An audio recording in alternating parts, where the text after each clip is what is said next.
જેવી મેં આંખ બંધ કરી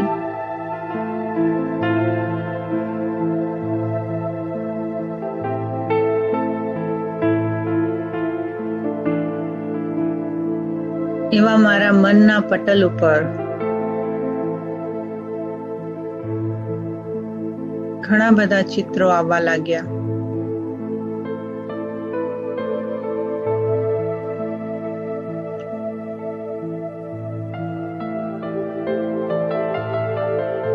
પાછલી 15 મિનિટમાં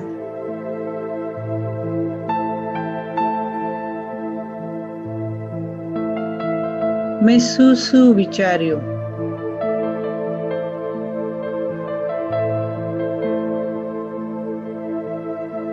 મારા મનની સ્થિતિ કેવી રહી.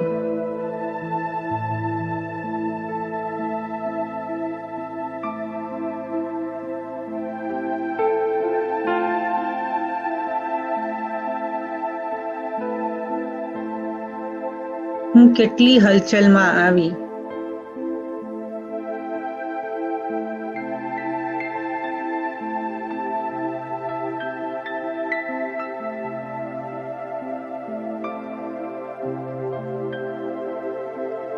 આ જ સમય છે જ્ઞાનને યુઝ કરવા માટેનો.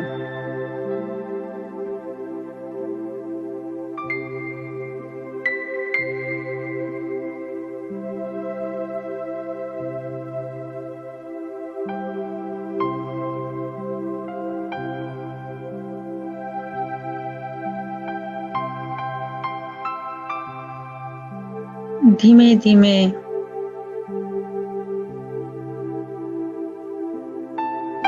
હું મારા મનના વિસ્તારને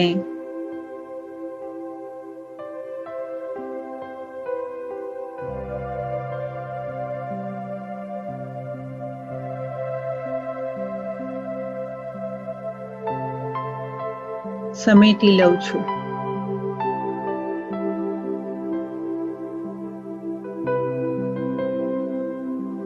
વિચારોની પોટલીને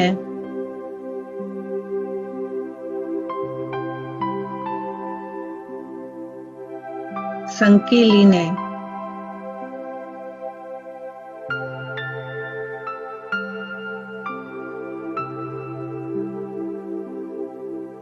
હું દરવાજાની બહાર મૂકી આવી.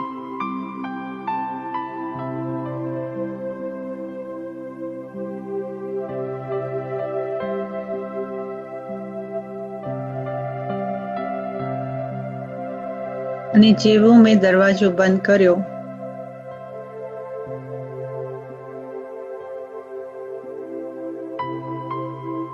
જાણે મારા મનનો ભાર હળવો થઈ ગયો.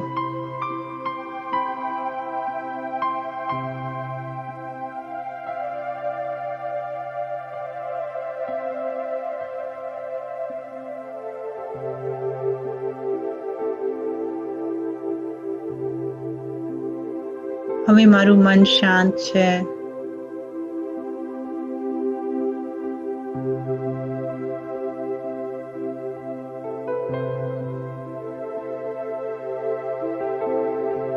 અને મને મારી આંતરિક શક્તિઓનું પર્દાપણ થાય છે.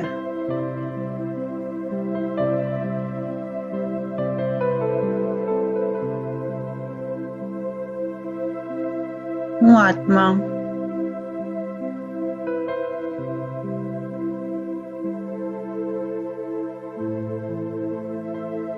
એક સૂક્ષ્મ બ્લુ કલરની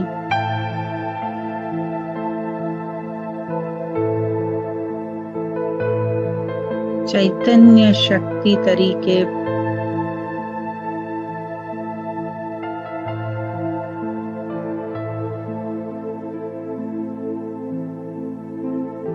પોતાની જાતને સ્પષ્ટ જોઈ રહી છું.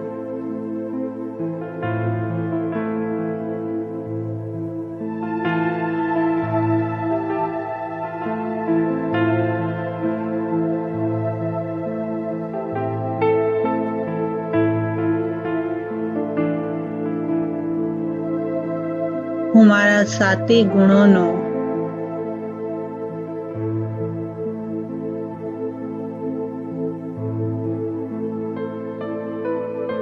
સુષુપ્ત ખજાનો ઉઘાડી રહી છું.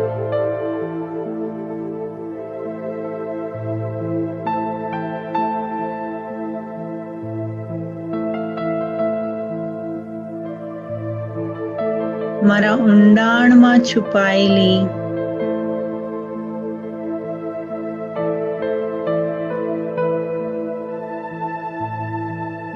મારી આંતરિક ખજાનાની આ પટારીને હું ખોલું છું.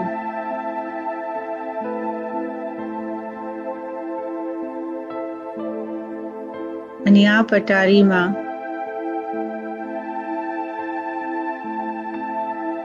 મને 7 રંગના હીરા દેખાય છે.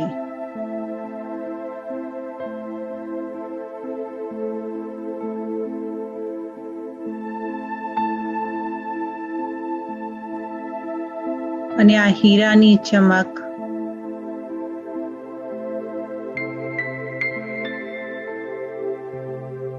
મને મારા ચહેરા ઉપર સ્પષ્ટ મહેસૂસ થાય છે.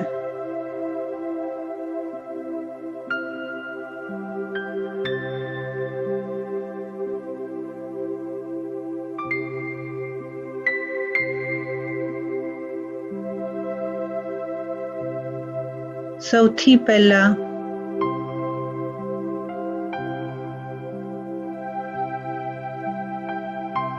મારી નજર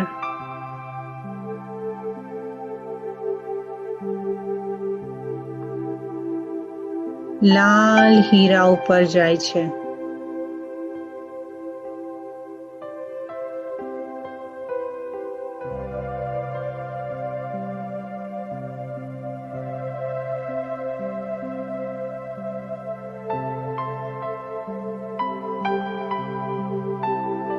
અને એ હીરાને હાથમાં લેતા જ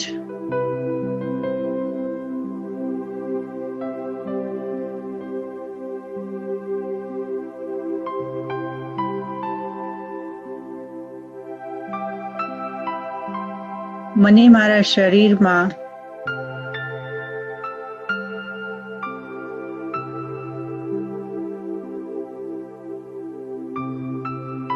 શક્તિઓની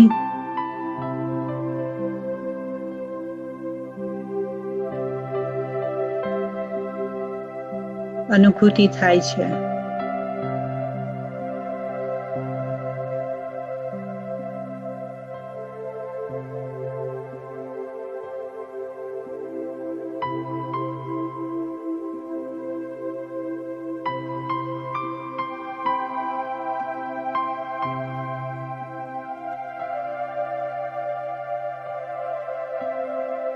હું આ શક્તિને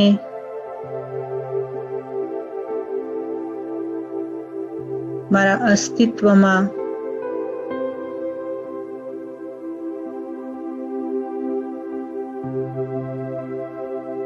સમાવી રહી છું.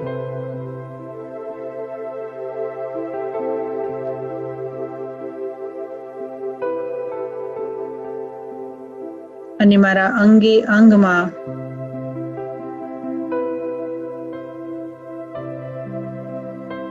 શક્તિનું ચક્ર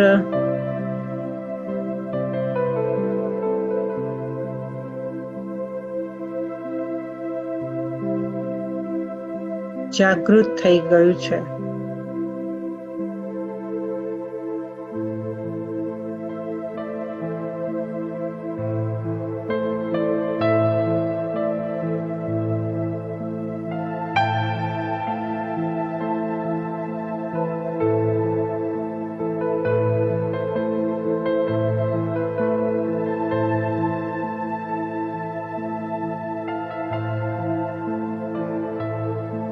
હું શક્તિ સ્વરૂપ આત્મા છું.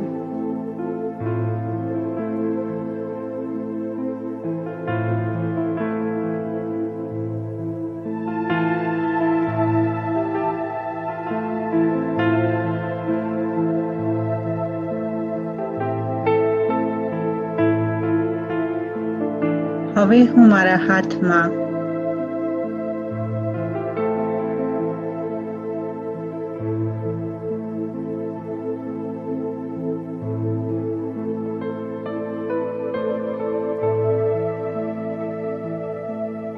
નારંગી રંગના હીરાને લઉં છું.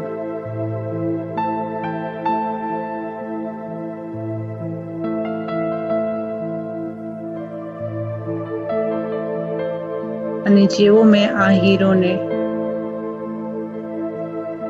હાથમાં ઝાલ્યો,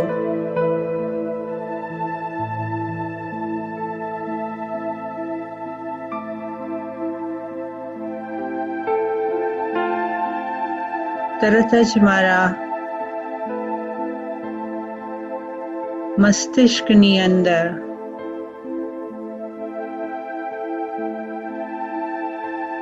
જ્ઞાનની ભાવનાઓનું પ્રવહન થવા લાગ્યું.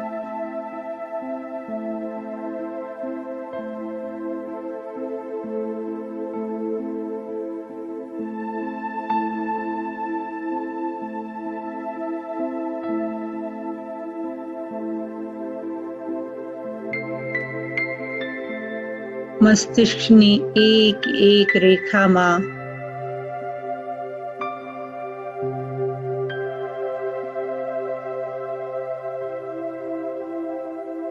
ઓરેન્જ રંગની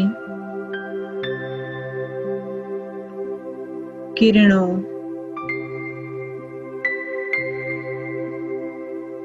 મને ભાવનાત્મક શક્તિ પ્રદાન કરી રહ્યા છે.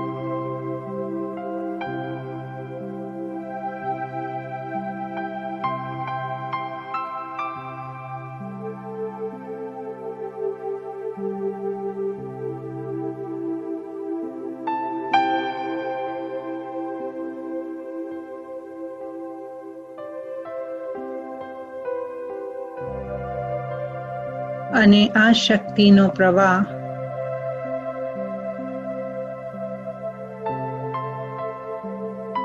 મારા શરીરના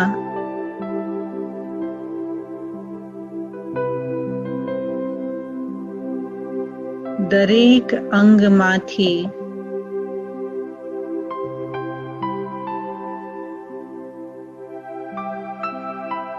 સૂક્ષ્મમાં સૂક્ષ્મ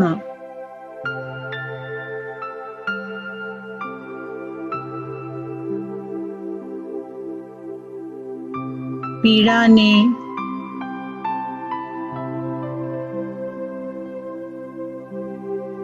ઓગાળી રહી છે.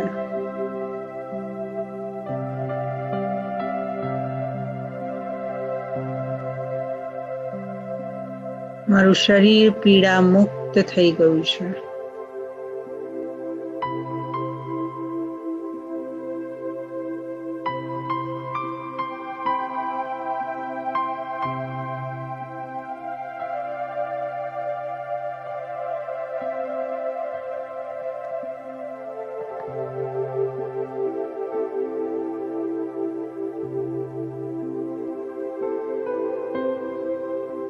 હું આત્મા સંપૂર્ણ હીલ થઈ ગઈ છું.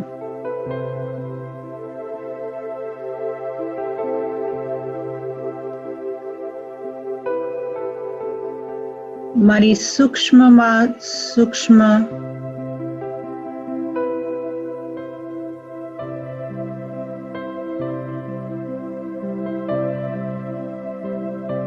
પીડા ભસ્મ થઈ રહી છે.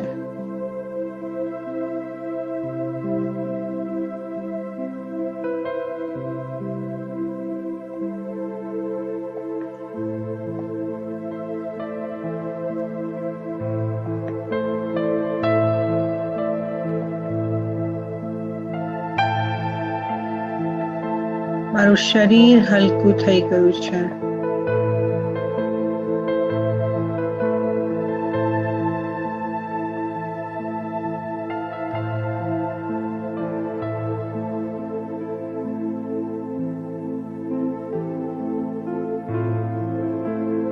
નવી ચેતનાનો અનુભવ થઈ રહ્યો છે.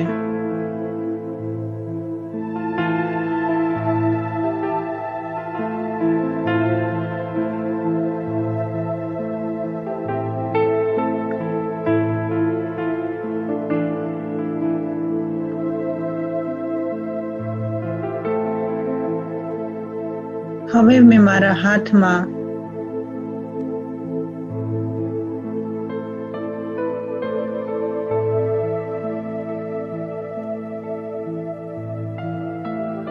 લીલા રંગના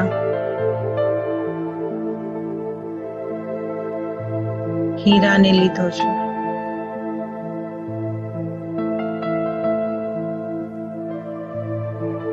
અને આ ગ્રીન ડાયમંડ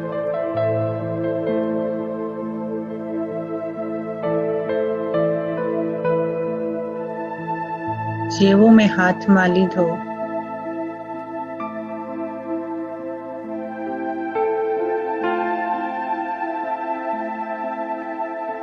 મને મારા હૃદયમાં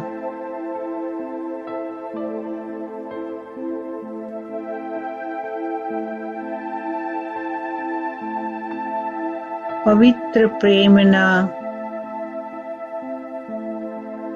પ્રવાહનો અનુભવ થઈ રહ્યો છે.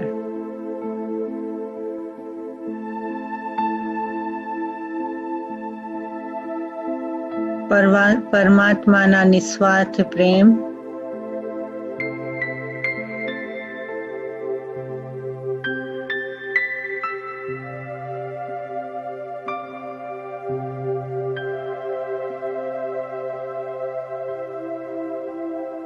અને એની ઉર્જા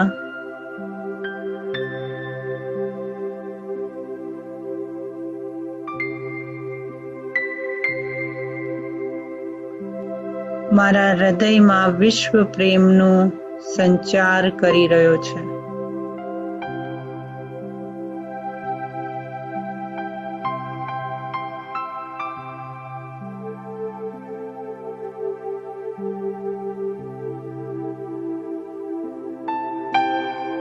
પરમાત્માના પ્રેમથી મારું હૃદય હર્યું ભર્યું થઈ ગયું છે.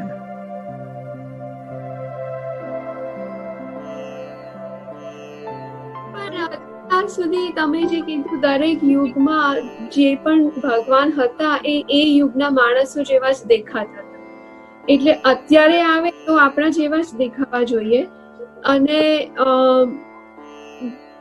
જે મને ખબર છે કે રામ ભગવાન કૃષ્ણ એ જે અવતાર હતા ત્યારે બી અમુક જીવો તો એવા હતા જ કે જે એમને ભગવાન નહોતા જ માનતા.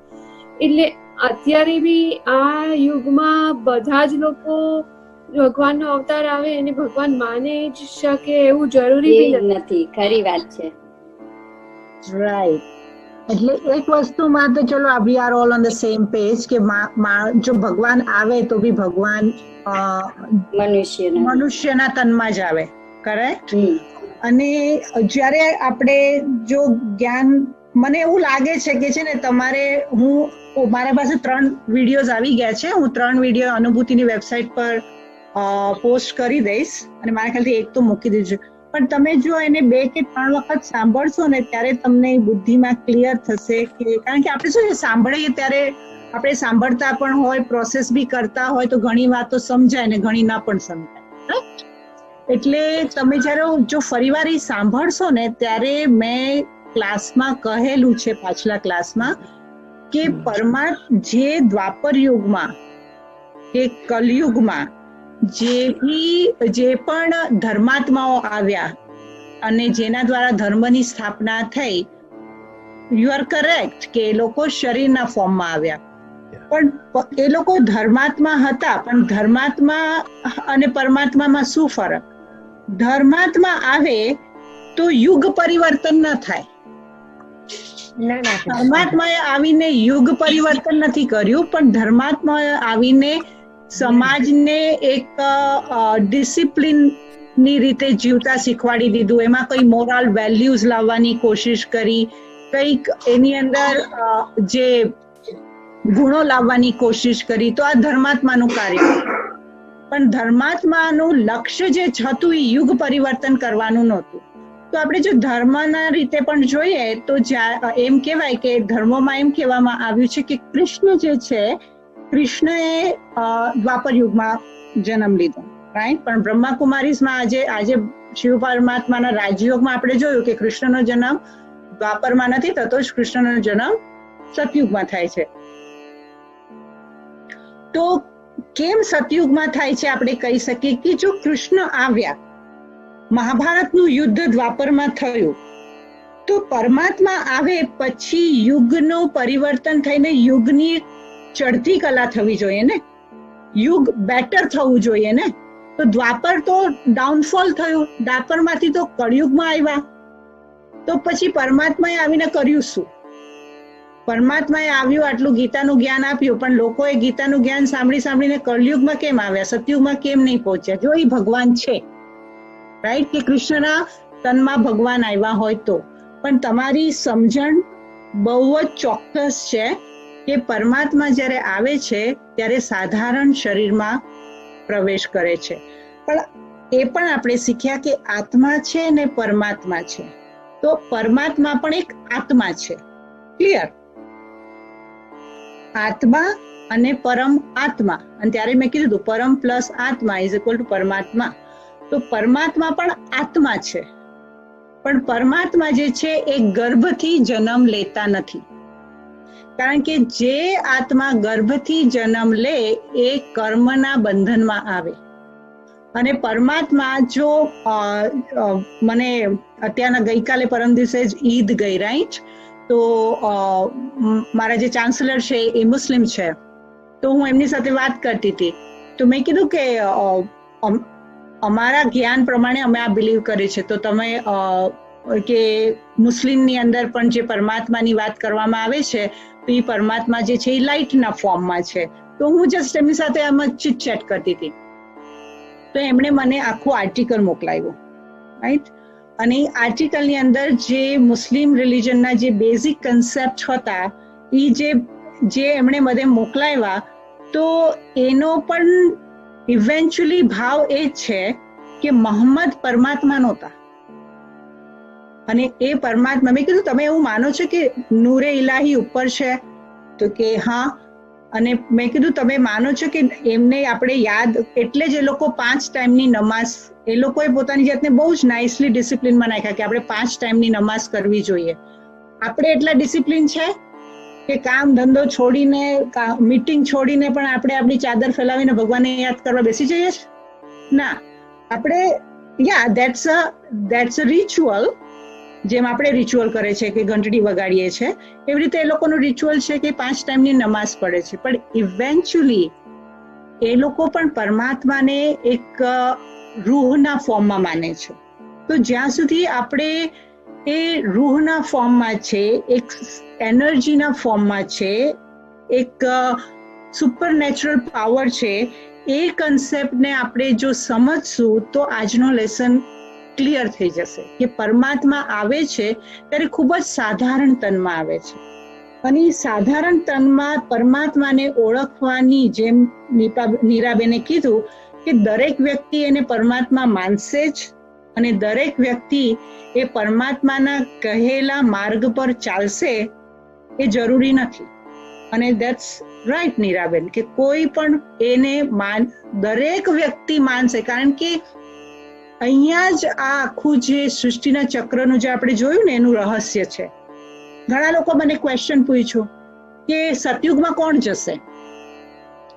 તો સતયુગમાં ફક્ત 9 લાખ, નીરાબેને પૂછ્યું કે કેમ 9 લાખ, કોણે કીધું 9 લાખ? તો પરમાત્મા જ્યારે આવ્યા ત્યારે પરમાત્માએ આ બધી જે આઈડિયોલોજી જે છે, થિયરી છે, આ જ્ઞાન જે છે એ બાળકોની સામે મૂક્યું કે this is the plan, right. આપણે કોઈ બી વસ્તુમાં આજે ટેકનિકલી પણ, આજે દુનિયાની અંદર પણ આપણે જો કોઈ બી નવી વસ્તુનું નિર્માણ કરવું, નવો પ્રોજેક્ટ હોય, રાઈટ, તો નવો પ્રોજેક્ટ હોય તો પહેલા તો એ આઈડિયોલોજી મગજમાં હોય ને. પ્રોજેક્ટ કેવી રીતે, તમે જો પ્રોજેક્ટ મેનેજમેન્ટમાં હોય તો તમને ખબર પ્રોજેક્ટ કેવી રીતે સ્ટાર્ટ થાય, રાઈટ. તો આઈડિયોલોજી તો પહેલા તો ક્રિએશન તો મગજમાં હોય ને, અને કોઈક તો ક્રિએટ કરે છે ને. તો જો આખી, અને તમને હું હમણાં બેસીને કહું કે તમે લખો કે જો તમારે સ્વર્ગ બનાવવું હોય, આજે સાંજે જસ્ટ ફન માટે લખજો તમે કે જો મારે સ્વર્ગ ક્રિએટ કરવું હોય તો હું સ્વર્ગની અંદર શું શું રાખું. For me vote is a heaven, vote is a heaven. તો જે તમારું આ વ્હીલ ચાલુ થશે ને, પછી જે ચક્ર ચાલુ થશે ને, ત્યારે પછી તમને એક્ઝેક્ટલી જે મારા મગજની અંદર એક સ્વર્ગની કલ્પના છે એ એક્ઝેક્ટલી મેચ થાય છે જે બાબા કે છે. ખબર છે કેમ? કારણ કે મને ખબર છે સ્વર્ગ કેવું દેખાય, આત્માને ખબર છે સ્વર્ગ કેવું દેખાય, કારણ કે આત્માએ સ્વર્ગને જોયું છે. જે વસ્તુને આપણે જોઈએ જ ન હોય ને એ આત્માની અંદર રેકોર્ડ છે, રાઈટ? એટલે રેકોર્ડ છે. હવે જો રેકોર્ડ ચાલુ થાય, ખબર પહેલાના જમાનામાં ગ્રામોફોન હતી, ખબર છે? એટલે એમાં શું કરે, આમ પિન ઊભી કરે નીચે મૂકે, કરેક્ટ? અને જ્યાં પિન મૂકે એ ગીત વાગે, કરેક્ટ? કે આ સર્કલમાં છે આ ગીત વાગે, આ સર્કલમાં છે આ ગીત વાગે. તો એની અંદર 4-5 ગીત હોય, રાઈટ? 4-5 ગીત હોય. તો અત્યારના જો એ વાગતું હોય સોજા રાજકુમારી સોજા, એનો અર્થ એવો તો નથી ને કે એ રેકોર્ડની અંદર બીજા ગીત નથી. ગીત તો છે ને, પણ હમણાં વાગે છે કયું? જે હમણાં એક્ટિવ છે, રાઈટ? એટલે આત્માને દેખાય છે શું? જે એનો રોલ એક્ટિવ છે, રાઈટ? પણ એનો અર્થ એવું તો નથી કે રેકોર્ડમાં ગીત જ નથી.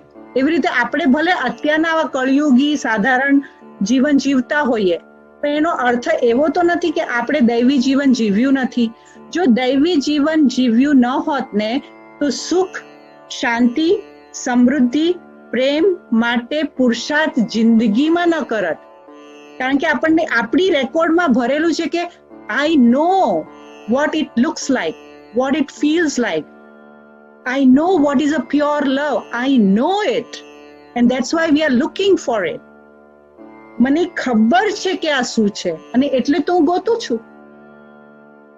અને જ્યારે મને ખબર હોય કે મારી પિન, હવે હમણાં શું થયું છે ખબર છે? આપણી પિન જે છે ને એ રેકોર્ડ પર અટકી ગઈ છે. એટલે એકનું એક ગીત ગાયા રાખે એટલે બોર થાય છે, એટલે લાઈફ બોર થઈ ગઈ છે. You got it?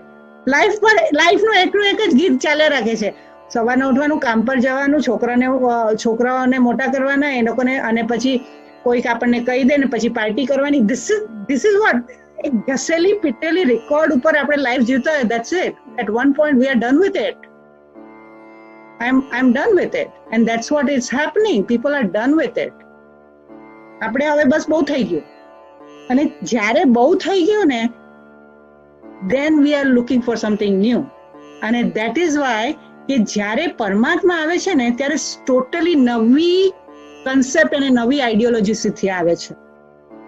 અને એટલે જ આજે બ્રહ્માકુમારીનું રાજયોગનું જ્ઞાન છે ને, it's a very new ideology. પણ જો આજે તમે એક્ઝામ્પલ, તમારે નવું ઘર બાય કરવું હોય તો જેવું તમારા મનમાં મારું નવું ઘર બાય કરવું છે ને, you are ready, you have cash, you are ready, તમારી પાસે કેશ છે, તમારે નવું ઘર બાય કરવું છે, તો તમે બાય કરવાની સાથે સાથે એ નહીં વિચારો કે હું પડદા કયા મૂકીશ, હું ફર્નિચર કયું લઈશ, કલર કયો કરીશ, ક્યાં ફ્રેમ મૂકીશ, કયા પ્રકારના વાસણ લઈશ, એક ઝીણામાં ઝીણી બાબત વિશે વિચારો છો કે નહીં? વિચારો છો કે નહીં? તો એ તો હજુ રિયલમાં તો છે નહીં ને, તમારા હાથમાં તો ઘર નથી, પણ વિચારો છો ને. તો એવી જ રીતે સ્વર્ગ આવ્યું નથી, પણ જો વિચારશો જ નહીં તો એ બનશે કેવી રીતે? તમે જો નવું ઘર લેવાનું વિચારશો નહીં તો નવું ઘર બનશે કેવી રીતે? એટલે જ માટે પરમાત્મા આ આઈડિયોલોજીને એક્સેપ્ટ કરાવે છે બાળકો પાસે કે બાળકો તમારી જીવન જે છે આ પિન ઊભી કરો અને નવા ગીત પર મૂકો, એટલે ત્યાં સ્વર્ગનું ગીત ચાલવાનું ચાલુ થઈ જાય, અને જેવું સ્વર્ગનું ગીત વાગશે એવું તમારા કાનને સાંભળવાનું ગમશે. એટલે આ જ્ઞાન જે છે ને તમે જો સાંભળ્યા રાખો ને અને દિલથી સાંભળો ને આની ગહેરાઈ અને આને પોતાના જીવનના મહત્વ સાથે સાંભળો તો આમાં કોઈ દિવસ બોર ન થાય, કારણ કે આમાં શીખવાનું જ શીખવાનું છે. આજે અમારા દાદી જાનકી હતા જે 104 વર્ષની ઉંમરમાં જેમણે શરીર છોડી દીધું, એ આવ્યા હતા 20 વર્ષની ઉંમરમાં. 84 વર્ષ સુધી આ યજ્ઞમાં રહ્યા, 84 વર્ષ સુધી બ્રહ્માકુમારીઝમાં રહ્યા, અને છેલ્લે દિવસ સુધી ભણતા હતા. 84 વર્ષ સુધી આત્મા ભણી. અને ખબર છે, student life is the most beautiful time of our life. Right. હજુ બી આપણે એમ કોલેજના દિવસે જોઈએ, ભલે આપણા કિડ્સ કોલેજમાં જતા હોય, પણ વી feel good about it because student life is the best life. તો આજે જે પરમાત્મા આવ્યા છે એ આપણા ટીચર બનીને આવ્યા છે. તો આ પરમાત્મા કોણ છે, કેવી રીતે આવે છે અને શું કરે છે. તો અત્યાર સુધી આપણે કોણ છે સમજી લીધું, પણ હવે આજે સમજશું કેવી રીતે આવે છે અને શું કરે છે. પરમાત્માને ઇંગ્લિશમાં GOD કહેવામાં આવે છે. G for generator, O for operator, D for destroyer. Generator એટલે પરમાત્મા સ્થાપના કરે છે. તો ભગવાન આવશે તો કેની સ્થાપના કરશે? તો સતયુગની સ્થાપના કરે છે. અને O ફોર ઓપરેટર, જ્યારે સતયુગ આવી જાય છે ત્યારે સતયુગની પાલના પણ કરવી પડે ને. તમે ગાડી લઈ આવો, ગાડીને બાય તો કરી લીધી, ઘર બનાવી તો લીધું, પણ ઘરને મેન્ટેન પણ કરવું પડે ને. તો જે સતયુગ આવી જશે તો સતયુગને મેન્ટેન કોણ કરશે? તો એ કર્તવ્ય જે છે એ લક્ષ્મી નારાયણનું છે, વિષ્ણુનું છે. એટલે વિષ્ણુ જે છે એ સતયુગી સૃષ્ટિના જે છે પાલનહારા છે. એટલે જ આપણે કહે છે ને, તું પાલનહારે, રાઈટ, તું પાલનહારે. તો પાલનહારે એટલે કોની પાલના કરે છે? સતયુગી સૃષ્ટિની પાલના કરે છે. અને D ફોર ડિસ્ટ્રોયર, ડિસ્ટ્રોય શેને કરે છે? એમાં શંકર કહેવાય છે ને, કે શંકરની ત્રીજી આંખ ખુલી અને ડિસ્ટ્રક્શન થઈ ગયું. પણ ડિસ્ટ્રક્શન શેનું થાય છે? ડિસ્ટ્રક્શન વ્યક્તિઓનું નથી થતું, આત્માઓનું ડિસ્ટ્રક્શન નથી થતું, અને નથી કે સૃષ્ટિનો પ્રલય થતો. સૃષ્ટિનો પ્રલય થઈને સૃષ્ટિ વિનાશને નથી પામતી, સૃષ્ટિનું પરિવર્તન થાય છે. જેમ આપણું ઘર બહુ જ જૂનું, જર્જરીભૂત, ખખડધજ થઈ જાય, અને જો આપણી પાસે એ જગ્યા બહુ વેલ્યુએબલ હોય, આજે સાન ફ્રાન્સિસ્કોની અંદર છે તો પહેલાના કેટલા બધા જૂના જૂના ઘરો છે, પણ સાન ફ્રાન્સિસ્કોમાં પ્લેસ બહુ જ નાની સિટી છે, રાઈટ. તો પ્લેસ નથી, તો બધા જૂના જૂના જે ઘર છે ટોટલી રીડેવલપમેન્ટ થાય છે. એટલે રીડેવલપમેન્ટ થાય ત્યારે શું કરવું પડે? જે જૂનું હોય એને કાઢી નાખે અને એ જ જગ્યા ઉપર નવું ઊભું કરે, નવી ફેસિલિટી સાથે. એટલે આ સૃષ્ટિ તો એક જ છે. હવે સૃષ્ટિને પરિવર્તન કરવી હોય તો જે જૂનું છે, જૂનું નહીં જાય, અને આ ગંદકી વાળી દુનિયા નહીં જાય, આ પાપની દુનિયા નહીં જાય, તો પછી પુણ્યની દુનિયા કેવી રીતે આવે? રાઈટ. તો આ નરક જશે તો સ્વર્ગ આવશે ને. તો નરક કેવી રીતે જશે? નરક લોકો જવાથી નરક નથી જતું, પણ લોકોમાં રહેલા નેગેટિવિટીના સંસ્કારો જતા રહેશે, એટલે ઓટોમેટિકલી આ સૃષ્ટિ પરિવર્તન થઈ જશે, રાઈટ. આજે પણ તમે દુનિયામાં જુઓ ને તો એવી કેટલી જગ્યા છે. તમે હું ક્યાં ગઈ હતી? હવાઈના બિગ આઇલેન્ડમાં ગઈ હતી. તો હવાઈના જે બિગ આઇલેન્ડ છે ને, ત્યાં એક સ્પેસ છે, ત્યાં એ પ્લેસની અંદર એ લોકો હવાઈ વાળા કોઈ પણ, એટલે એક હોટલ વાળાને એન્ટ્રી નથી આપતા. તમે એમાં જો ને તો નાના નાના 2-4 લોકોના ઘર છે, ને એટલો મોટી સ્પેસ છે, પણ બહુ જ 2-4 જ ઘર છે. એ લોકો એક હોટલ બાંધવા નથી દેતા. કેમ? કારણ કે એ લોકોનું પોતાનું જે છે એ પ્રોટેક્ટ કરે છે. તો અત્યારે અને એ જગ્યાની અંદર તમે જાઓ તો એના વાઇબ્રેશન જ અલગ હોય છે. આજની દુનિયામાં પણ જ્યાં મનુષ્ય આત્માઓએ પ્રકૃતિનું સત્યાનાશ નથી કર્યું, ત્યાં અત્યારના પણ પવિત્રતાનો અનુભવ થાય છે. અને તમારામાંથી બધાને કશે ને કશે ગયા હશો ને થયું હશે, ત્યારે પ્રકૃતિ આપણને ટચ કરે છે. તો એ જો કળિયુગના અંતમાં હોઈ શકે તો એવી દુનિયા કેમ ન હોઈ શકે? રાઈટ. એટલે we are the creator, we are the creator of the heaven and we can do it. આપણે જો દુનિયાને ખરાબ કરવાની તાકાત રાખીએ છીએ તો આપણે દુનિયાને સુધારવાની પણ તાકાત આપણામાં જ છે, અને એ વિશ્વાસ પરમાત્માને આપણામાં છે. હવે તમને ભલે મારું સાંભળતા હશો, પણ ધ્યાન ઓલા સફેદ જે ધોતી વાળા બેઠા છે, એ ધોતિયામાં બેઠા છે, એ ભાઈ આત્મા તરફ હશે ને એમ કહેશે કે આ બ્રહ્માની જગ્યાએ આ સાધારણ માણસને કેમ બેસાડ્યો છે? તો બ્રહ્મા માટે શું કહેવાય છે ખબર છે? કે બ્રહ્મા કી નાભી સે સૃષ્ટિ કી રચના હોતી है. સૃષ્ટિ જે છે બ્રહ્માના સંકલ્પની રચના છે. જો આપણે શાસ્ત્રમાં સપોઝ બાય ચાન્સ આપણે માનતા હોઈએ તો, અને કે છે કે બ્રહ્માના નાભીમાંથી સૃષ્ટિની રચના થઈ. એટલે નાભી શું છે? એક માં સિવાય એનું સુંદર ઉદાહરણ કોઈ ના આપી શકે, રાઈટ? કે એ આપણું સૌથી પહેલું જે છે કનેક્શન છે, રાઈટ? આપણા જીવનનું સૌથી પહેલું કનેક્શન છે. તો પરમાત્મા કહે છે કે શિવ બાબા કહે છે કે બ્રહ્મા દ્વારા સ્થાપના થાય છે. અને ઇવન શાસ્ત્રોમાં પણ લખ્યું છે કે બ્રહ્માએ સૃષ્ટિ બનાવી, સૃષ્ટિના રચયિતા છે. તો આવા સાધારણમાં કેમ? કારણ કે આપણે બ્રહ્માને તો આવા જોયા છે, 3 મુખવાળા બ્રહ્મા, 4 મુખવાળા બ્રહ્મા. 3 મુખવાળા બ્રહ્મા એટલા માટે કે જ્યારે, અને બ્રહ્મા જ એક એવા દેવતા છે જે સફેદ દાઢીવાળા, મૂછવાળા અને ઘરડા દેખાડ્યા છે.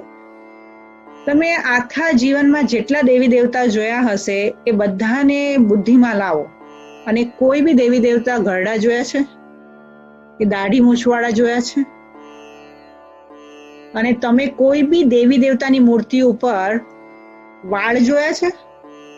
ઇવન તમે કૃષ્ણની બોડીની ઉપર પણ વાળ દેખાયા છે? ટીવી સિરિયલના કૃષ્ણની વાત નથી કરતી, ઓકે? કૃષ્ણની મૂર્તિ પર કે કે કોઈ બી દેવી દેવતાની મૂર્તિ પર વાળ દેખાડે છે, રાઈટ? તો વાળ જે છે, અને એસ્પેશિયલી સફેદ વાળ જે છે, એક વયસ્ક અને કલયુગી પુરુષની નિશાની છે. જ્યાં જરૂર ના હોય ત્યાં વાળનો ગ્રોથ થવો એ કલયુગી આત્માઓને જ થાય. અને એનો અર્થ એમ છે કે બ્રહ્મા જે હતા એ કલયુગી પુરુષ હતા. અને કોઈ બી દેવી દેવતાઓને જે રીતે દેખાડ્યા છે, હવે તમે જેમ કીધું કે 4 હાથવાળા અને 5 હાથવાળા ભગવાન આવે તો અમે તો ગભરાઈ જઈએ, તો અમે બિલીવ જ ન કરીએ કે this is something weird, right? અને છોકરાઓ પણ આજકાલ આવે છે ને, છોકરાઓની બોડી જોઈન્ટ હોય છે ને એમ એક જ બોડી સાથે 2 છોકરાઓ અટેચ હોય છે અને દે લીવ લોંગ લાઈફ. તો એવી રીતે કોઈ એવા દેવી દેવતા હોતા નથી, પણ જે એમણે અસ્ત્ર શસ્ત્ર અલંકાર ધારણ કર્યા છે એનું આધ્યાત્મિક રહસ્ય છે. પછી બ્રહ્માને કમળ ઉપર દેખાડે છે. કમળ એમાં એટલા માટે દેખાડે છે કે કમળ કાદવમાં ઉગે, રાઈટ? પણ કમળની એકે પાકડી ઉપર કાદવ ન ચીટકેલું હોય. જ્યારે આપણે કમળનું ફૂલ લઈએ ને, અને એટલે જ તો કમળનું ફૂલ જે છે એ બહુ જ યુનિક ફૂલ છે અને એ બધા જ દેવી દેવતાઓને જે છે એ ચરણો પર લાગે છે.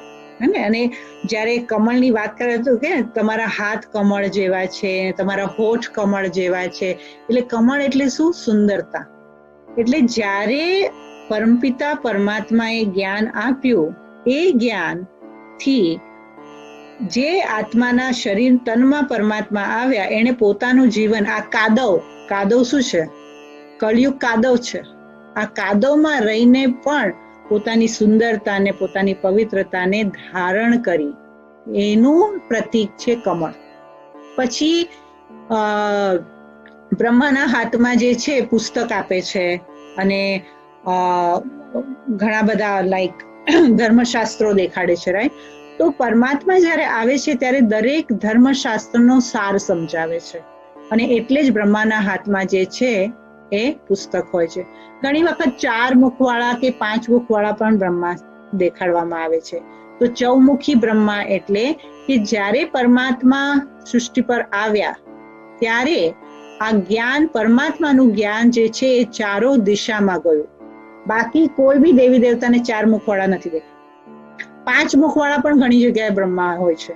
અને 5 મુખવાળા બ્રહ્મા એટલે શું કે 4 યુગ અને 5મો સંગમ યુગ.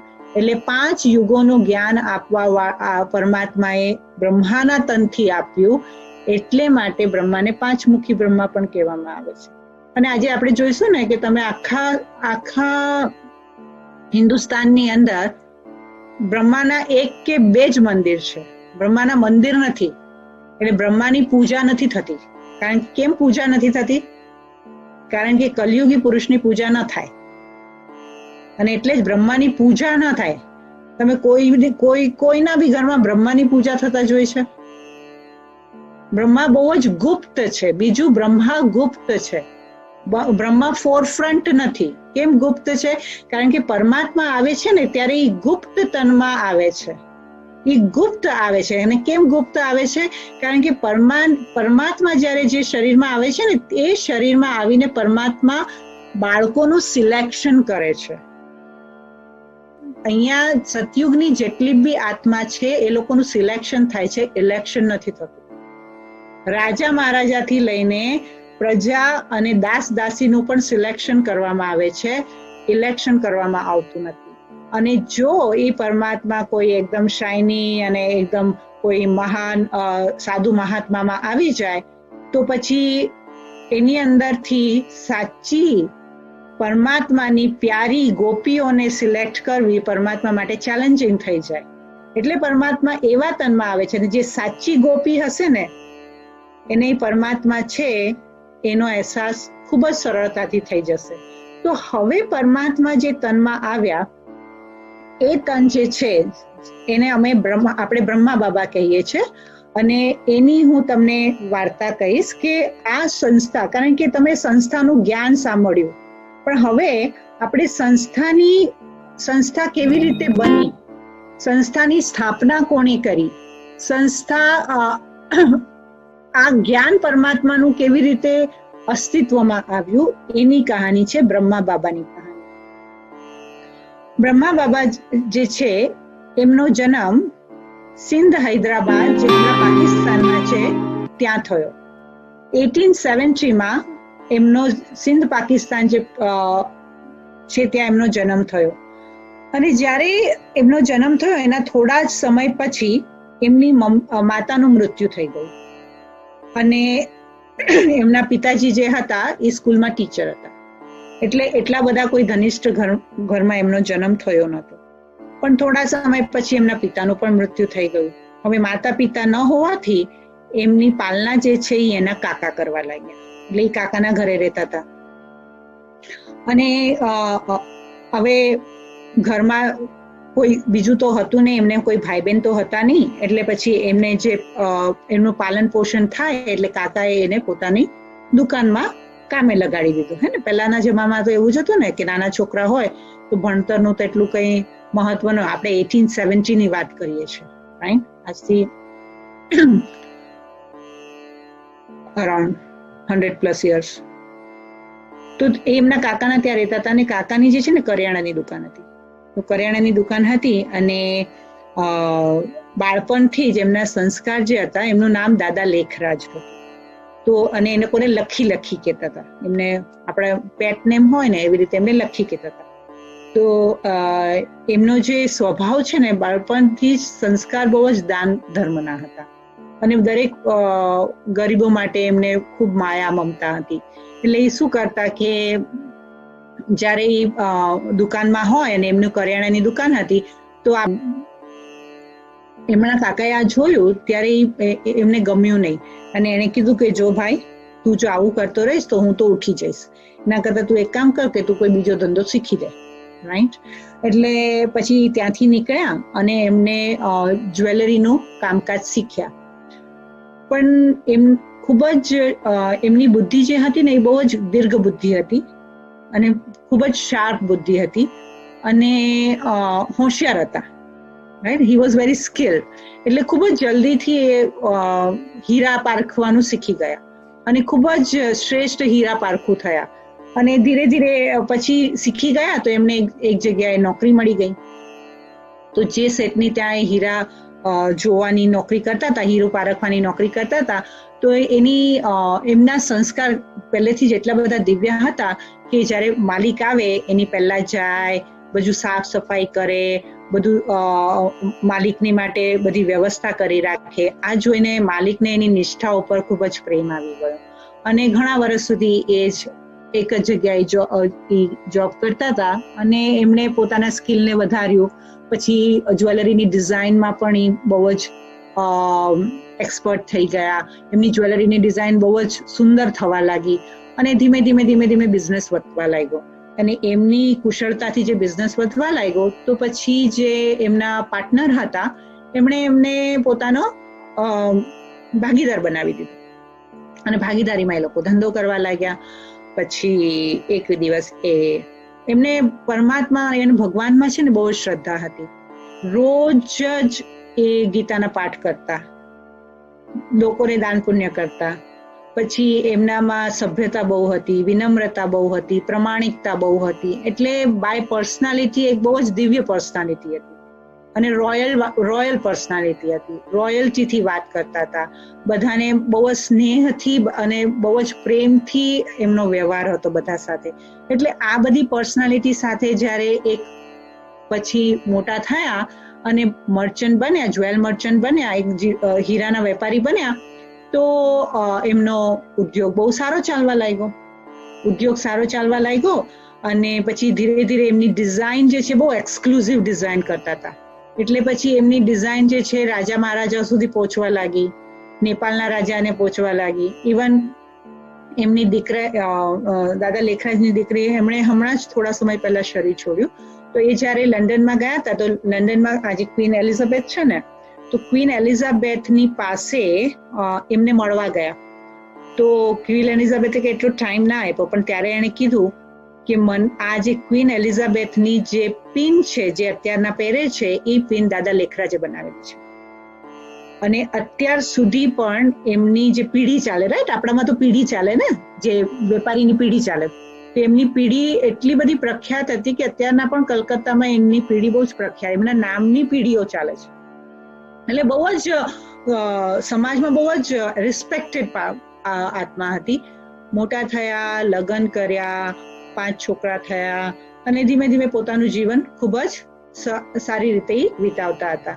અને કારણ કે એમના સંબંધો બધા શું કહેવાય, વાત કરું છું, તો 1900 ની અંદર રાજા એમ કહેતા કે દાદા લેખરાજ આવે ને તો એને મહારાણીના કક્ષમાં જઈને ઘરેણા દેખાડે ને તો અમને વાંધો નથી, એને મંત્રીની પણ પરમિશન લેવાની જરૂર નથી. એટલો બધો વિશ્વાસ અને એટલો બધો એમની પ્રતિભા જે હતી એ બહુ જ આઉટસ્ટેન્ડિંગ હતી. અને ખૂબ જ પછી ફેમસ બની ગયા, કારણ કે દાન પુણ્ય પણ બહુ જ કરતા હતા. રાજા મહારાજાના જ્યારે ઘરમાં લગ્ન હોય ને, તો જે ટાઈપના હીરે જવાહરાતના એ પ્રેઝન્ટ કરતા, તો રાજા મહારાજા એમને એમ કહેતા કે તું છે ને ભૂલથી ડાયમંડનો વેપારી બની ગયો છે, તારે તો છે ને તારે રાજા હોવું જોઈએ, કે તારું દિલ તો જો, કે આટલા મોંઘા ઘરેણા અને આટલા મોંઘા નેકલેસીસ, હીરાના નેકલેસીસ તું મારા છોકરાના લગ્નમાં આપે છે, તો તારું દિલ કેટલું મોટું. આવું તો કોઈ રાજા મહારાજાનું પણ દિલ ન હોય. એટલે એકદમ આમ શેર દિલ અને એકદમ દિલદાર આત્મા હતી. એટલે એમનું જીવન બહુ જ સુખી હતું અને બહુ જ સરળતાથી ને સુખી જીવન ચાલતું હતું.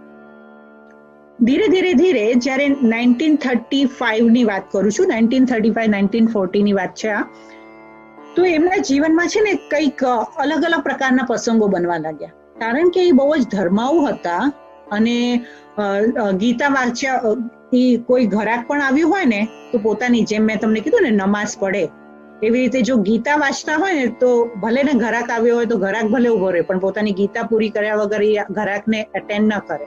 એટલે એટલા પોતાના નિયમમાં પાક્કા. તો ધીરે ધીરે એ જયારે 60 વર્ષની આસપાસ, એટલે હું અત્યારના વાત કરું છું 58 વર્ષની આસપાસની, આ તો 1936 તો સંસ્થાની ઓલમોસ્ટ સ્થાપના થઈ ગયેલી. તો 1935-34 ની વાત છે કે એક વખત છે ને એમણે પોતાના જીવનમાં 12 ગુરુ કર્યા હતા. અને એ ગુરુ અને ધર્માત્માઓને ખૂબ જ માન આપતા હતા, કારણ કે એમને ભગવાનમાં બહુ શ્રદ્ધા હતી. તો એમણે 12 ગુરુ કરેલા. હવે જ્યારે એ અરાઉન્ડ 58 ના થયા ત્યારે એમનો અંદરથી છે ને એમનામાં વૈરાગ આવવાનું ચાલુ થઈ ગયું. અને એક વખત બોમ્બેમાં પોતાના ફ્રેન્ડના ઘરે ગયા હતા, અને પોતાના ફ્રેન્ડની ત્યાં ગયા હતા, અને બોમ્બેની અંદર શું કે સત્સંગ ચાલતો હતો, કારણ કે સત્સંગ કરવું એમની હોબી હતી. તો સત્સંગ ચાલતો હતો. તો સત્સંગમાં છે ને એમને અચાનક જ કંઈક દેખાયું. સત્સંગની અંદર જ એમને છે ને વિષ્ણુનો સાક્ષાત્કાર થયો. અને વિષ્ણુનો સાક્ષાત્કાર થયો અને એને શબ્દો સંભળાયા કે અહમ ચતુર્ભુજમ તતત્વમ, હું વિષ્ણુ, ચતુર્ભુજમ તતત્વમ એટલે હું વિષ્ણુ અને એ જ તું છે. એટલે એમને કંઈ સમજાયું નહીં. તો જે એમના રિસન્ટ ગુરુ હતા અને 12મા ગુરુ હતા એની પાસે ગયા અને કે આનો અર્થ શું થાય, મને કેમ આવું મને તો બહુ ખુશ થઈ ગયા, કારણ કે મને હવે તમે જેની આરાધના કરતા હોય અને તમને અચાનક દેખાઈ જાય અને લાઈક વિઝન એટલે એવું લાગે કે આ સત્ય આપણી સામે ઉભા છે, રાઈટ. એ તો બહુ ખુશ થયા અને કે ગુરુજી તમે મને કેટલા સરસ સાક્ષાત્કાર કરાવ્યા. તો ગુરુજી એમ કીધું કે જો ભાઈ, આ સાક્ષાત્કાર મેં તને નથી કરાવ્યા, આ સાક્ષાત્કાર તને જરૂર પરમાત્માએ જ કરાવ્યા છે, કારણ કે આટલી તાકાત મારામાં નથી કે હું તને કોઈ સાક્ષાત્કાર કરાવું. તો એણે ઓકે એક્સેપ્ટ કરી લીધું, પણ એમનું મન જે છે ને એ વન્ડર કરતું હતું કે આનો અર્થ શું. પરમાત્મા જે અહમ ચતુર્ભુજન તત્વનો એમને અર્થ નહોતો સમજવા આવતો. પછી પોતાના ઘરે પાછા ગયા. પછી એમનું જે બિહેવિયર છે ને એમના ઘરવાળાને કઈ અલગ લાગવા લાગ્યું. એ પહેલા જેવા નોર્મલ નહોતા, છોકરાઓ સાથે હળે મળે નહીં, મસ્કરી ન કરે, એટલે એમને એકદમ સિરિયસ થઈ ગયા. અને એક વખત અને પછી એમણે કીધું કે જો મારું છે ને મન અહીંયા નથી લાગતું, કે મારો ફ્રેન્ડ છે બનારસમાં, હું બનારસમાં જાઉં છું અને થોડો ટાઈમ હું એકાંતમાં પસાર કરવા માંગુ છું. તો એ ગયા બનારસમાં અને એક દિવસ રાતના સૂતા હતા ને તો કોઈએ જાણે એની અને આજે હું તમને કહું છું ને, આ 2 મહિના પહેલા એક બેને કોર્સ કરેલો ને એમણે મને પોતાનો અનુભવ પણ આજ સંભળાવ્યો હતો. અને એક્ઝેક્ટલી જ્યારે એમણે મને અનુભવ સંભળાવ્યો ત્યારે મને કે વૈશાલીબેન આવું થાય છે તો આ બરાબર છે? મેં કીધું ના, એ નોર્મલ છે, ઇટ્સ ઓકે. તો કારણ કે અમે લોકોએ તો સાંભળ્યા છે ને, કેટલા દાદીઓ અને બાબાની બધી સ્ટોરી સાંભળી છે. તો એ જયારે સૂતા હતા ને તો ત્યારે જાણે એમને ખભો હલાવીને કોઈ ઉઠાવ્યું અને કે તું જાગ. અને એને એમ લાગ્યું કોઈ મને ઉઠાડે છે, એટલે એ ઉઠી ગયા ને આજુબાજુમાં જોયું તો કોઈ નહોતું. પછી બાર બગીચામાં ગયા. પછી બાર બગીચામાં ટહેલ કરતા હતા અને એક ઝાડ નીચે બેઠા હતા. તો એમને છે ને અચાનક સાક્ષાત્કાર થયો.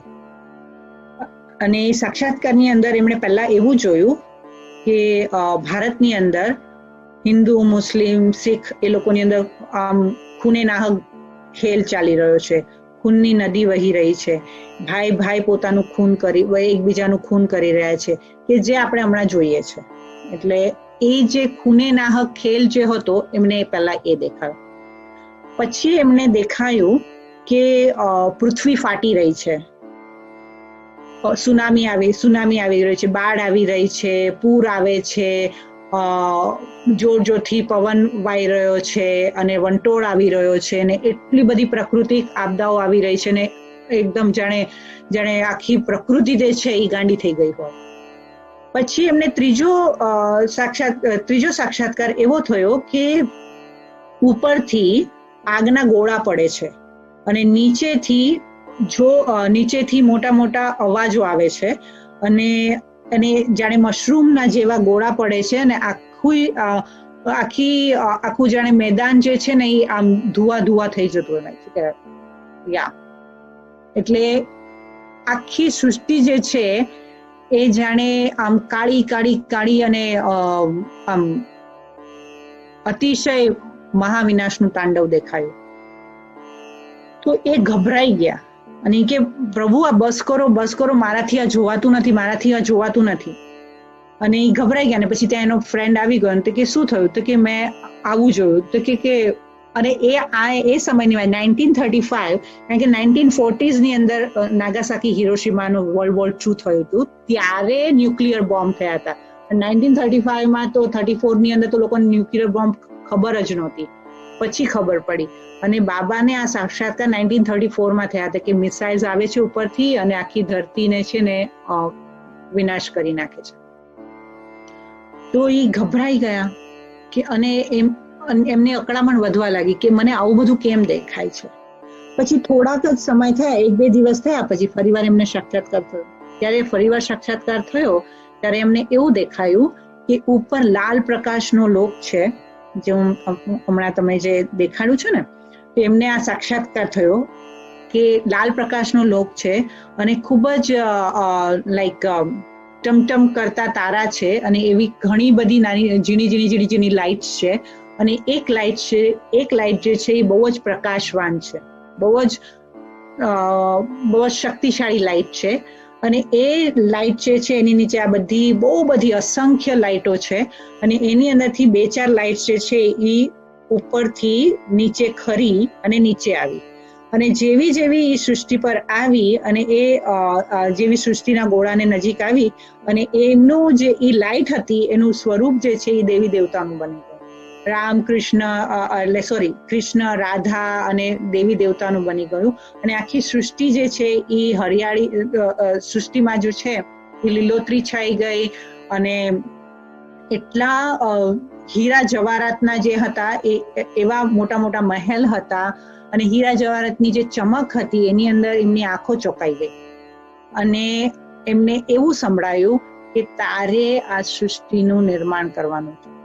એટલે હવે એમની માટે જરા like he was just like મને આ શું થઈ રહ્યું છે અને એમની પાસે જવાબ નહોતા. પણ પછી એમને ખબર પડી કે પરમાત્મા જરૂર મને કંઈક સંકેત આપી રહ્યા છે. તો એમણે શું કર્યું કે હવે એ હીરા જે સાચો હીરાનો જે જવાહરાતનો જે ધંધો હતો, હવે એ હીરા એમને એવા લાગતા હતા કે આ શું હીરા છે જે મેં હીરા જોયા છે, મને સાક્ષાત્કારમાં જે હીરા દેખાયા છે આની સામે તો આ સૌ પથ્થર જેવા છે. એટલે એમણે ડિસાઈડ કર્યું કે મારે હવે મારો બિઝનેસ રેપઅપ કરવો છે.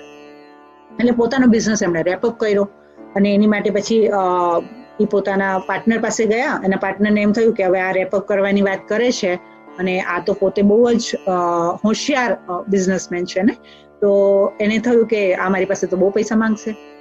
પણ એમણે કીધું જો ભાઈ, મારે આ બધું ધંધો કરવો નથી, હવે મારે પરમાત્માની અંદર મારી જિંદગીને પસાર કરવી છે, તું મને તારે જે આપવો એ આપ. એટલે એ પોતાનો શેર લઈ અને પોતાના ઘરે પાછા આવ્યા. પછી એ વખતે એમનો છોકરો જે હતો, એમનો દીકરો જે હતો ને બોમ્બેમાં રહેતો હતો, તો એ એના છોકરાને બોમ્બેમાં વિઝિટ કરવા ગયા. તો બોમ્બેમાં વિઝિટ કરવા ગયા તો સત્સંગ ચાલતો હતો. એટલે પાછા આવ્યા ને જ્યારે, સોરી મારો એક સ્ટેપ રહી ગયો, જ્યારે પાછા આવ્યા ને પછી એમણે એમના ઘરમાં સત્સંગ ચાલુ કર્યું અને ઓમની ધ્વનિ ચાલુ કરી અને એવી જ રીતે થોડા સમય પછી પોતાના દીકરાને મળવા ગયા. તો દીકરાને મળવા ગયા ત્યારે સત્સંગ ચાલતો હતો તો અચાનક જ એમને કંઈક થવા લાગ્યું એટલે એ ઊભા થયા અને બીજા રૂમમાં ગયા. બીજા રૂમમાં ગયા તો એમની જે પત્ની હતી અને એમની વહુ જે હતી એમને થયું કે આમને કંઈક બાપુજીને, એ લોકો દાદા કહેતા, દાદા એટલે મોટા ભાઈ, રાઈટ, કે દાદાને કંઈ થઈ ગયું. તો એવી બાજુની રૂમમાં ગયા ત્યારે એમની વહુ પહેલા ગઈ અને એમણે શું જોયું કે આખો રૂમ જે હતો ને આખો લાલ પ્રકાશનો રૂમ થઈ ગયો હતો. તો એ એકદમ હેપતાઈ ગઈ કે આ લાઈક સરપ્રાઈઝ થઈ ગઈ કે આ શું છે. અને બ્રહ્મા બાબાની આંખો જે છે એની જે કીકી છે ને એ એટલી બધી, જાણે કે કોઈ ટોર્ચ લાઇટ હોય ને, એક લાલ કલરની ટોર્ચ લાઇટ, જાણે કોઈ આમ શક્તિ ફેંકતી હોય ને એવી લાલ શક્તિ ફેંકી રહી હતી અને આખા રૂમની અંદર એક લાલ પ્રકાશ થઈ ગયો. અને આ જોઈને એમની વાઈફ અને એમની પત્ની અને એમની વહુ સરપ્રાઈઝ થઈ ગયા અને એમણે એ અવાજ સાંભળ્યો, જ્ઞાન સ્વરૂપમ શિવોહમ શિવોહમ, નિજાનંદ સ્વરૂપમ શિવોહમ શિવોહમ, પ્રકાશ સ્વરૂપમ શિવોહમ શિવોહમ. હવે આ જે અવાજ સાંભળ્યો તો એમની વહુએ અને એમની જે વહુ એટલે ડોટર ઇન લો અને વાઈફ અને પત્ની અને વહુ બંનેએ સાંભળ્યો અને આમણે પણ સાંભળ્યો. તો એમણે પછી પૂછ્યું કે તમે આ કંઈ સાંભળ્યું? તો કે હા. પછી એમના ગુરુએ કીધું કે શિવોહમ શિવોહમ મીન્સ લાઈક કે હું શિવ, નિજાનંદ આનંદ સ્વરૂપ હું શિવ, પ્રકાશ સ્વરૂપ હું શિવ અને જ્ઞાન સ્વરૂપ હું શિવ. એટલે પછી એમને એક અહેસાસ થયો અને પછી એમને એક બે એવા સાક્ષાત્કાર થયા. એમાં પરમાત્માએ કીધું કે તારે નવી સૃષ્ટિનું નિર્માણ કરવાનું છે. પણ he was not still clear કે આ શું થઈ રહ્યું છે, કે હું એક સાધારણ વ્યક્તિ, મને આ બધી વસ્તુમાં શું ખબર. એટલે એ પોતાની જાતને કઈ એમનો તો સમજે કે આ ભગવાન આવી ગયા મારામાં. પછી એવામાં જયારે એ બોમ્બેમાં હતા તો એમણે સાંભળ્યું કે એમના કાકાજી એમને એ બિઝનેસ કરતા હતા ને, એ ગુજરી ગયા. તો એ ગયા પણ એ જ્યાં સુધી પહોંચ્યા ત્યાં એટલે એમની તબિયત બહુ ખરાબ છે એમ સમાચાર આવ્યા અને એ જલ્દી પહોંચ્યા પણ એમણે ત્યાં સુધી શરીર છોડી દીધું. અને એ જસ્ટ શરીર છોડી દીધું અને એમની અસ્થિની સામે હતા અને એમણે એવું જોયું કે આત્મા એક બ્લુ કલરની લાઈટ આખા શરીરમાંથી આમ નીકળી, એટલે આખા શરીરમાં એક જર્ની કરતી હતી, એના પગ સુધી ગઈ, પગથી પછી પાછી આવી, અને જ્યારે પાછી આવી ત્યારે આખી બધી શક્તિઓને સંકેલી લીધી અને પછી એ આત્મા ભ્રુકુટીના મધ્યમાંથી આવીને એ આત્મા નીકળી ગઈ. અને ત્યારે હવે એમણે જ્ઞાન તો બહુ સાંભળેલું હતું, ગીતાનું જ્ઞાનમાં સાંભળ્યું છે કે આત્મા અજર અમર અવિનાશી છે અને આત્માને તમે પોતાની આંખોથી તો ના જોઈ શકો. તો આ બધા જ સાક્ષાત્કાર જોઈને પછી એમને એક વસ્તુની ક્લેરિટી થવા લાગી. પછી ધીમે ધીમે એમણે પોતાના ઘરમાં ઓમની ધ્વનિ કરવાનું શરૂ કર્યું અને આજુબાજુ, કારણ કે એ વખતમાં શું હતું કે જે દાદા લેખરાજ હતા ને એ સિંધી હતા અને આપણને બધાને ખબર છે એ જમાનામાં સિંધી લોકો બધા બહુ જ ફેશનેબલ, રાઈટ? એ લોકો પાસે પૈસો ભરપૂર, કારણ કે બહુ મોટા મોટા વેપારી વિદેશમાં જાય, બિઝનેસ કરે અને એમના વાઈફ, પુરુષ હોય કે સ્ત્રી હોય, બધા ખાય પીએ એકદમ ફૂલ જલસા, રાઈટ? હવે એવી લાઈફ જીવતી હતી. પણ બધા ધીમે ધીમે જે છે હવે જ્યારે પુરુષો જાય 6 મહિના સુધી જાય, પારકા દેશમાં જાય, વેપાર કરવા જાય, તો ઘરે બેઠી બેઠી સ્ત્રીઓ શું કરે? તો પછી એ અહીંયા ઓમ મંડળીની અંદર, કારણ કે દાદા તો બહુ જ ફેમસ હતા, તો એમના ઘરે બધા બહુ પૈસાવાળા, બહુ ફેમસ, એટલે એમના ઘરે બધા સત્સંગ હોય તો આપણે પણ જઈએ જ ને. સત્યનારાયણની કથા હોય તો કેટલા બધા લોકો આવે ઇન્ડિયામાં, તો એ રોજ ઓમની ધ્વનિ કરતા. હવે થવા શું લાગ્યું કે જે બધી માતાઓ જતી ને અને ઓમની ધ્વનિ કરવાનું ચાલુ કરે ને, તો એમને બ્રહ્મા બાબા ન દેખાય, બ્રહ્મા બાબા દેખાય જ નહીં, એમને કૃષ્ણ દેખાય, કોકને નારાયણ દેખાય. એટલે પછી આ વાત તો આમ હવા વેગે પર પ્રસરી ગઈ કે તમે જો એ ઓમ મંડલીમાં જો તમે સત્સંગ કરવા જાઓ ને તો તમને કૃષ્ણના સાક્ષાત્કાર થાય. હવે જે સ્ત્રીઓએ પ્રેમથી કૃષ્ણની પૂજા કરી હોય એને એક ફક્ત ઓમની ધ્વનિ લગાડીને જ પરમાત્મા કૃષ્ણના સાક્ષાત્કાર થવા લાગ્યા. એટલે પછી બાબાને રિયલાઇઝ થવા લાગ્યું કે આ પરમાત્મા જે છે એની there is some plan, right? અને પછી ધીરે ધીરે બાબાના મુખમાંથી જે છે આ જ્ઞાન, જે બધું આપણે હમણાં સાંભળીએ છીએ, એ ઓમ મંડલીમાં ધીરે ધીરે એમણે જ્ઞાન પણ આવવાનું શરૂ થઈ ગયું. અને આ બધું જે જ્ઞાન તમે સાંભળો છો, આપણે બધા સાંભળીએ છીએ, આ બધું જ્ઞાન જે છે પરમાત્મા શિવ જે છે એ દાદા લેખરાજના તનમાં આવીને એમણે શેર કરવાનું શરૂ કરી લાગ્યા કે અમારું શું, હવે અમારી સ્ત્રીઓ અમને જે જોઈએ એ ના આપે તો પછી અમારું જીવન કેમ ચાલે? એટલે એમણે શું કર્યું કે બાબાના જે સત્સંગ ચાલતો હતો એનું ઓપોઝિશન કરવાનું ચાલુ કર્યું, એની પિકેટિંગ ચાલુ કરી. પછી ઘરમાંથી સ્ત્રીઓને સત્સંગમાં બંધ કરવાનું ચાલુ કર્યું. આ મને ચોક્કસ ખબર છે કે તમારામાંથી ઘણા બધા લોકોને બ્રહ્માકુમારીનું બચપનમાં પણ સાંભળ્યું હશે, પણ બળાને એમ કીધું હશે કે ત્યાં તમે જાઓ ને તમારે બ્રહ્માકુમારીમાં નહીં જવાનું, બ્રહ્માકુમારીમાં જાઓ ને તમને જાદુ કરી નાખે. હું પોતે 4થા ધોરણમાં હતી, હું 1983-84 ની વાત કરું છું.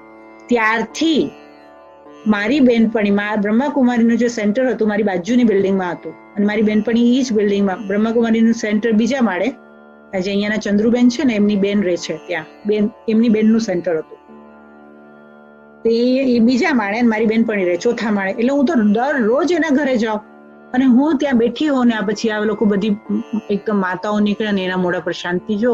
તો મારી ફ્રેન્ડને પૂછું કે હું તો 4થા-5મા ધોરણમાં હતી, તો મેં કીધું આ લોકો કંઈક અલગ દેખાય છે, આ લોકો શું કરે છે? મને કે ના, ત્યાં જાય ને તો એ લોકો જાદુ કરી નાખે, તું કોઈ દિવસ એ લોકોના એના દરવાજે જતી નહીં. હવે આ એણે મને, હું આવી ત્યારે તો મારું ગ્રેજ્યુએશન થઈ ગયું હતું અને એ એક જ વસ્તુ ગયા રાખે, ત્યાં જઈને એ લોકો જાદુ કરી નાખે. કેમ જાદુ કરી નાખે? કારણ કે જે બી ત્યાં જતા હતા અને જો એમની ભક્તિ એટલી પાવરફુલ હોય ને તો એમને સાક્ષાત્કાર થતા. એટલે એમ કહેતા બ્રહ્માકુમારી વાળા જાદુ કરી નાખે. એમ બી કહેતા કે બ્રહ્માકુમારી વાળા છે ને આંખમાં કાજલ લગાડે ને તો તમે એના થઈ જાઓ. એટલે આવી બધી વાતો ફેલાવવાની ચાલુ કરી જેથી કરીને લોકો આ સત્સંગમાં જાય નહીં. પછી એમણે બ્રહ્મા બાબાને મારવા માટે પણ એક શીખને મોકલાયો કે આને મારી નાખીએ. પછી શું કહેવાય, જે આશ્રમ હતું કે જ્યાં બ્રહ્મા બાબા રહેતા હતા એમને આખું બિલ્ડિંગ બાળી નાખ્યું, એની અંદર જેટલા લોકો હોય એ બધા મરી જાય ને આ બધું આશ્રમ બંધ થઈ જાય. એટલે ઘણા બધા પ્રયત્ન કર્યા. તો જે વ્યક્તિ એને મારવા ગયો ને એ શીખ હતો, અને જેવો એ મારવા ગયો તો એને કીધું કે એટલે કોઈ હાયર કરેલો, એસેસિન જે હતો એ હાયર કરેલો હતો. તો મારવા ગયો તો એ શીખ હતો ને એ જેવો ત્યાં ગયો તો એને કીધું કે કેમ છો બચ્ચે, એટલે કેસે હો બચ્ચે એવું કીધું. અને જેવું બાબાએ એને એવું કીધું ત્યારે એને એની અંદર ગુરુ ગોવિંદ સિંહના જે છે સાક્ષાત્કાર થયો. એટલે એને કીધું કે હું આ શું પાપ કરવા આવેલો હતો. એટલે પરમાત્માએ જે બી આત્માઓ બ્રહ્મા બાબાના નજીક આવ્યા એ બધાને કંઈક અનોખા જ જીવનના અનુભવ થવા લાગ્યા. અને ધીમે ધીમે પછી માતાઓ કુમારીઓ બધી આવવા લાગી, સત્સંગ મોટો થવા લાગ્યો. પછી બાબાએ કુમારીઓને એમ કીધું જાઓ તમારા મા બાપ પાસેથી પરમિશન લઈને આવો. પછી 1936 પછી એમણે ટ્રસ્ટ બનાવી, અને એની અંદર પછી મમ્માને જે છે, હવે મમ્મા કોણ છે એ હું તમને આગળ કહીશ. અને પછી ટ્રસ્ટ બનાવી અને માતા બહેનોની ટ્રસ્ટ બનાવી. હવે હું 1936 ની વાત કરું છું કે જ્યારે સ્ત્રીઓને ઘરની બહાર જવા માટે પુરુષની પરમિશન લાગે, રાઈટ? ખબર છે ને કે પુરુષ પ્રધાન દેશ અને સ્લેવરી, રાઈટ? એટલે પુરુષની સ્લેવરી કેટલી જ હતી માતાઓ બહેનોને, કે પુરુષ પરમાત્મા અને તમારો પતિ પરમેશ્વર ને વોટ નોટ, રાઈટ? તો એવામાં પરમાત્માએ કીધું, જ્યારે લોકો એમ કહેતા હતા કે, અને સાધુ સંન્યાસી સમાજમાં એ મેસેજ આપતા હતા કે સ્ત્રી નરક કા દ્વાર है, ब्रह्मा बाबाए કીધું કે अगर इस सृष्टि पर स्वर्ग लाएगी तो सिर्फ स्त्री लाएगी, तो सृष्टि पर स्वर्ग लाने वाली जो है वो माताएं बहनें हैं. એટલે એમણે 4 માતા અને 4 કુમારી આ લોકોનું ટ્રસ્ટ બનાવ્યું, અને પોતાની બધી જ પ્રોપર્ટી જે છે એ ટ્રસ્ટને આપી દીધી. અને છોકરાઓને કીધું તમારે જો આમાં રહેવું હોય તો રહો, નહીં તો પછી લગ્ન કરો, ને એમને જે આપવાનું હતું આપીને છૂટા કર્યા. અને આ ટ્રસ્ટથી 1950 સુધી જ્યારે ઇન્ડિયા પાકિસ્તાનનું સેપરેશન થયું, તો 1948 પછી તો બી જે પાકિસ્તાની લોકો હતા એમ કહેતા કે બાબા આપ તો અલ્લાહ મિયા કે બંદે હો, તો આપ યહી રહો, આપ મત જાઓ. તો એમણે પણ શિવ બાબાએ એમ કીધું કે ના, તમે હવે ઇન્ડિયા મૂવ થઈ જાઓ. તો પછી 1936 થી 1950 સુધી 350-400 જે માતાઓ બહેનો આવી, અને એટલે જ જે આ કૃષ્ણની કહાની છે ને કે માતાઓ બહેન ઓલી ગોપીઓ ઘેલી થઈને આવી. તો જ્યારે આ બાબા બ્રહ્મા બાબાના વખતે જ્યારે માતાઓ બહેનો આવતી હતી ને, તો લોકો એવું કહેતા હતા કે આ દાદા જે છે એ આટલી બધી સ્ત્રીઓ સાથે શું કરે છે, કે આ બધી ગોપીઓ છે. પણ એવું હતું જ નહીં ને, કે પરમાત્માના પ્રેમમાં, અને બાબાએ એમને 14 વર્ષ સુધી એક પણ પૈસો કોઈનો બી લીધા વગર 350 થી 400 માતાઓ અને કુમારી જેને ઘરમાં કોઈ સ્થાન નહોતું, ઘરમાં લોકો અત્યાચાર કરતા હતા, એ બધી સ્ત્રીઓની 14 વર્ષ સુધી તપસ્યામાં રાખ્યા. અને એવી તપસ્યામાં રાખ્યા કે દાદીઓ અને દીદીઓને માચીસનો શું ભાવ હોય એ નહોતી ખબર 14 વર્ષ સુધી. એટલા બસ પરમાત્માની યાદમાં પોતાની આત્મિક શક્તિને અને પોતાના સંસ્કારોને પરિવર્તન કરવાનું. પણ બાબા બહુ જ રોયલ હતા. તો દાદીઓના જ્યારે તમે ક્લાસીસ ને બધું સાંભળો ને ત્યારે ખબર પડે દાદી કેવી રીતે, દાદીઓને કે અમને તો આમ જાહો જલાલીમાં બાબાએ રાખ્યા હતા 14 વર્ષ સુધી, સિંગલ હેન્ડેડલી 300 માણસને પાલના કરવી અને એને જાહો જલાલીમાં રાખવા માટે. તમે વિચાર કરો બ્રહ્મા બાબા પાસે પ્રોપર્ટી કેટલી હશે. એટલે પછી ધીમે ધીમે પછી જ્યારે ત્યાંથી પછી આ સંસ્થાનું એક્સપાન્શન થવા લાગ્યું, અને આજે 140 દેશોમાં 9000 થી પણ વધારે સેન્ટર છે.